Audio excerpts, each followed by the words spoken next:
மொழியோடு விளையாடு. சொற்களை இணைத்து புதிய சொற்களை உருவாக்குக. தேன் விளக்கு, மழை விண், மணி விலங்கு, செய்.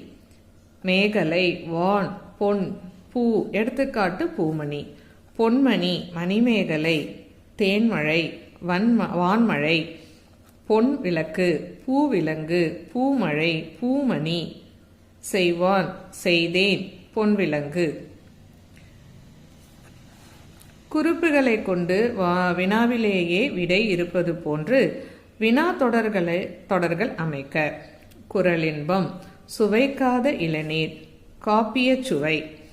மனிதகுல மேன்மை, விடுமுறை நாள். எடுத்துக்காட்டு குறளின்பத்தில் திளைக்காத தமிழன் உண்டா, சுவைக்காத இளநீரால் பயனேதும் உண்டா, காப்பிய சுவையின் அருமையை அறியாதார் யார், மனித குல மேன்மையின் மகத்துவத்தை அறியாதார் யார், விடுமுறை நாள் போல் மகிழ்ச்சி தரும் வேறு நாள் உண்டா.